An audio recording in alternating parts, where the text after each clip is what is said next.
pó mate da Ruby Rose. A bicha é bonita, ela Beleza, fecha. vou colocar aqui, olha a cara. Ah, mona, olha. Eu jamais comprarei na Shopee novamente. Estranho PO. Ohio! Vai que caio. E você tá assistindo. Critic Queers.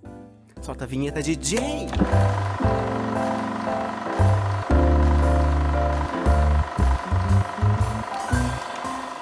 Oi, olá, e aí? Você está assistindo Critic Queers e hoje é um dia muito especial, pois falaremos do filme Cloud, do diretor. Kiyoshi Kurosawa. Ele é parente do Kurosawa? Não sei dizer. E já começando nessa energia, como foi sua semana? Foi nessa energia, Kurosawa. Oh, Uma energia bem assim, Kurosawa. Muito trabalho, né, meninas? essa Uau. rendeu. Rendeu, trabalho, jogos de videogame, filmes. Minha semana foi basicamente isso. Tudo. A minha semana foi boa, foi bem trabalhosa também. Novos desafios aí, ó. Aprendendo coisas novas que a gente nunca pode parar de estudar, já dizia a Anitta, veja nesse clipe. É muito importante estudar. Hoje falaremos de Cloud, como já disse. Nuvem de vingança. E eu já vou aproveitar aqui pra o quê? Te convidar pra assistir o último vídeo, que foi o primeiro vídeo do Critic Queers na rua, que é um quadro que a gente vai tentar fazer mais, que a gente foi dar o rolê na abertura do Festival Olhar de Cinema de Curitiba 2025 e assistimos esse filme que estamos comentando agora aqui para vocês. Lá. Vai lá ver a palhaçada. Mona, você é maluco? Desculpa, eu cortei o comentário da bicha. Não, eu só ia fazer Com todo respeito. Clock that tea, mama. E é isso, sem mais enrolação, bora para a crítica de filme Cloud. Cloud é um filme que fala sobre uma coisa que a gente não tem aqui no Brasil. Pelo menos até o momento eu não vi isso acontecendo. Ou não conhecemos, né? Ou não conhecemos. Na verdade, conhecemos sim. Eu já vi várias fofocas na internet de pessoas que deram golpes com produtos falsos. Produtos de baixos valores, tipo um PS5 por R$300.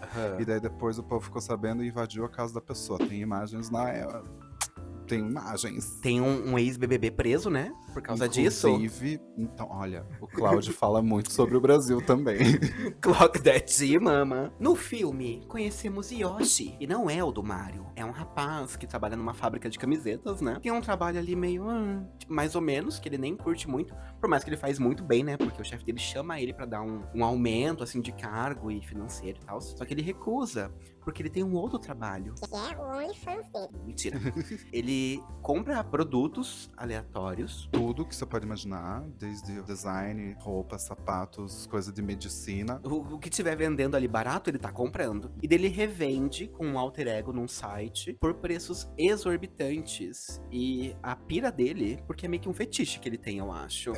Porque a pira dele é colocar os produtos no site e ficar observando todos serem vendidos. Até que ele começa a ganhar uma graninha com isso, né? Porque ele tá superfaturando horrores ali no site dele. Não superfaturando no sentido que ele tá ganhando muito dinheiro. Ele tá superfaturando também os produtos que ele tá vendendo. Sim. E ele fala pra namorada dele, fala, ai, vamos morar numa casa no meio do nada? Que eu acho que é o que todo mundo quer fazer. E daí, amores, eu passo pra você. A coisa desanda, na verdade. Ele vai pro meio do mato, né? Ele morava em Tóquio, uma cidade grande, daí ele decide ir pra cidades pequenas. E ele tá numa casa belíssima no meio do mato, assim, uma casa toda de vidro, lindíssima, muito cinza pro meu gosto, mas lindíssima. E, enfim, ele começa a ser perseguido, basicamente. Conseguem encontrar a conta dele, né? Conseguem saber quem é e vão atrás dele, porque além dele superfaturar produtos, ele não tá nem aí se o negócio é verdadeiro, se é um item falso que ele tá vendendo como verdadeiro. E as pessoas se revoltam com ele, né? Alguns compradores se juntam pra caçar ele, Pra literalmente. caçar ele, literalmente. Que é o último ato do filme, né? O terceiro ato. Por enquanto é isso, vamos comentando sobre o filme.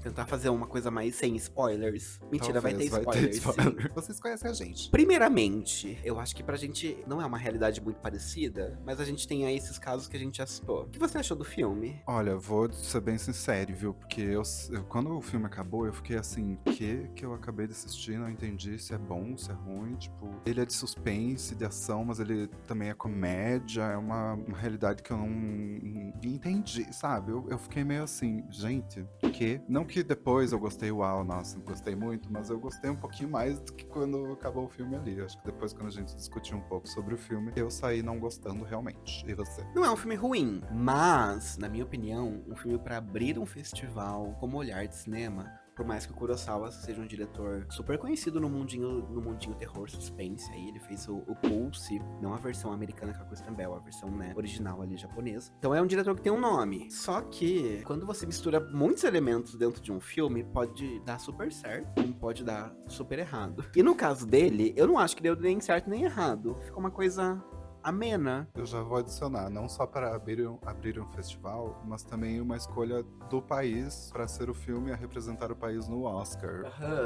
Foi escolhido do Japão, né? Enfim, você assistiu, coloque aí nos comentários. Não tem cor em nada. Talvez uma cor dos produtos que ele compra, mas a maioria das vezes que aparece os produtos estão dentro de caixas. A casa dele é branco e preto. A fábrica, não preciso nem dizer, é tudo metálico. Essa cor cinza acompanha a nuvem que passa por cima da cabeça do personagem principal, porque assim, ele faz esses esquemas de venda, mas ao mesmo tempo a namorada dele é uma pessoa muito esquisita que quer ferrar com a vida dele e ele não consegue perceber isso. Sabe? Por Sabe? que você namora, então? E aí, ele tá nessa loja, né? No caso, na casa nova dele, e tem um moço que tá trabalhando pra ele. Do nada. Do nada, parece uma pessoa que tá trabalhando com ele. Ganhou uma carteira assinada, olha que delícia. Do nada. Sim. E ele é um faz tudo que no fim vai se mostrar uma pessoa bem poderosa. Aparentemente, né? Aparentemente. Uma pessoa bem de grana e com contatos poderosíssimos. Diria que da Yakuza, talvez. Mandando beijo pro presidente até, eu fiquei assim. É isso, eu acho que é uma bagunça de elementos, de coisas que não conversou assim muito. E aí, às vezes, parece que o filme não tem uma continuidade muito boa. Porque as coisas, por exemplo, esse que a gente acabou de comentar, o cara que trabalha com ele dentro da casa, que ele faz tudo, é muito esquisito o jeito, porque a gente não sabe de onde ele apareceu. Ele simplesmente aparece. E tem uma questão muito louca que nessa cidade que ele tá morando nova, que é do interior do Japão, que é outra coisa que a gente não tá acostumado a ver, né? A gente tá sempre pensando em altas tecnologias, prédios altíssimos. E aí o que acontece? O pessoal do interior não curte a galera da cidade grande, por algum motivo. As pessoas quase matam ele diversas vezes, só que ele dá um jeito de matar todo mundo. Olha que legal. Ó, o spoiler. Continuidade, tem erros. A fotografia é bonita, porque é Japão. O Japão é um país bonito. Ele poderia ter feito escolhas piores, bem piores, na verdade, mas eu gosto muito da direção de câmera e de fotografia, porque ele mostra realmente esse lado do Japão, do dia a dia, eu acho. Ele nos coloca meio no dia a dia do Japão ali, que é uma coisa que a gente tá totalmente despreparado, né? Porque realmente é tudo muito limpo, tudo muito cinza, tudo muito neutro e linear, visualmente falando. As atuações são boas, são muito boas atuações, e tem gente que até exagera, mas na verdade eu acho que é um jeito Japão de fazer. Eu acho que sim, Não. porque a atuação do Japão é muito diferente da atuação que a gente tá acostumado a ver nível Brasil ou nível Norte América ali, sabe? Esse eixo. Porque é sempre uma atuação muito assim, de se jogar no chão e chorar. Sim. Tal, assim, tipo, sabe? De um sofrimento muito que a gente não é palpável pra gente, porque não é o que a gente vê na TV ou no cinema, enfim. Mas, eu acho que o primeiro ato do filme é muito interessante, porque eu fiquei assim, é um fetiche que ele tem, entendeu? É um problema, porque dá pra gente até fazer umas comparações com, sei lá, Beth. O meu também é Beth. Mas deu o segundo ato, quando eles vão pra casa de campo, a coisa já começa a fugir um pouco do controle, porque quer criar um suspense onde não tem. É, um suspense com comédia, e daí quebra o suspense, e daí você fica... Será que eu deveria estar rindo disso? Sim, eu acho que um pouco sim. Mas não sei até que ponto, né? Até que ponto era pra ser sério, até que ponto era pra ser camp. Mas o terceiro ato, é muito camp. Acho que uma das poucas coisas que eu gostei do último ato era o barulho das armas, que as armas faziam. Porque soava um pouco mais... Eu não sei dizer se é realista, porque era muito mais potente e seco do que o que a gente vê nos filmes americanos, por exemplo. Norte-americanos. Isso eu achei muito legal. Mas o restante, nossa, vira uma baboseira. Que não tem como você não dar risada, porque fica muito camp, fica muito assim, muito fora da curva, pra mim. É uma montanha-russa. Eu diria que esse filme é uma montanha-russa de emoções, de diálogos, de coisas surpreendentes que acontecem do nada e que não necessariamente encaixam. Uma montanha-russa de madeira. É, meio que descarrilha, né? E vai por uns caminhos que vai perdendo. Do primeiro ato até o último ato, a coisa despenca, assim. E poderia se manter um suspense em cima do que ele tá fazendo e de quem tá revoltado com ele, né? Porque daí esse assistente dele que ele contrata magicamente, porque não tem nenhuma informação sobre, o menino só aparece lá na casa e quando vê tá trabalhando lá. Daí tá ajudando ele com carro, com gente pra levar corpos mortos, desovar, tipo... Enfim, O que me intriga muito desse filme é que ele é baseado em fatos reais, entendeu? Ele é baseado numa história real. Mas tem um momento do filme que você passa a pensar que é o Power Rangers, no caso lá no Japão é Super Sentai. o Super Sentai, porque vira uma luta meio doida. Não sabia que no Japão também era tão fácil assim adquirir armas. Achei que era uma coisa mais cultura norte-americana. É, talvez Porque seja. todo mundo tem arma, e daí o chefe dele lá da fábrica de camiseta também matou a família inteira e vai atrás dele. Do nada, porque tá ressentido. Uhum. É, então, tem umas coisas assim, porque você começa a descobrir que a galera que tá indo atrás dele, por ele estar fazendo coisas erradas, no caso, vender mercadoria falsa, também são 3, 4 vezes piores que eles. Tipo, o ex-chefe que matou a família inteira. Tem o outro que tava fugindo de outros crimes de abuso, por exemplo. Todo mundo faria no mesmo saco, querendo matar o cara que só tava de boa vendendo produtos pra quem que tava querendo comprar. Ele só colocava a vender, entende? Super faturado, assim, Super. também, né? Um pouco criminoso. Todo mundo meio criminoso nesse filme. O E- último ato é muito estranho, eles no carro. Um CGI, assim, bem desproporcional com a realidade. Coisa meio assim, tu sabe aquele vídeo do Paulo Gustavo? Bota um chroma key aqui em casa. Ah, bota um croma aqui em casa, eu não tô afim de sair de casa. Bota um croma aqui, eu entro na frente, faço um... Pontos fortes e pontos fracos. Aí chegou essa pergunta. Pontos fortes, a atuação da galera. Por mais que às vezes seja um pouco exagerado, talvez quem assiste aí um J-drama, alguma coisa, tá mais acostumado. Eu fiquei meio assim, não precisava nesse filme. Fotografia, achei boas escolhas, relata um Japão diferente do que a gente tá acostumado. Querendo ou não, uma monotonia em cena, que ele tá lá fissurado na tela, e a monotonia da cena fica tipo...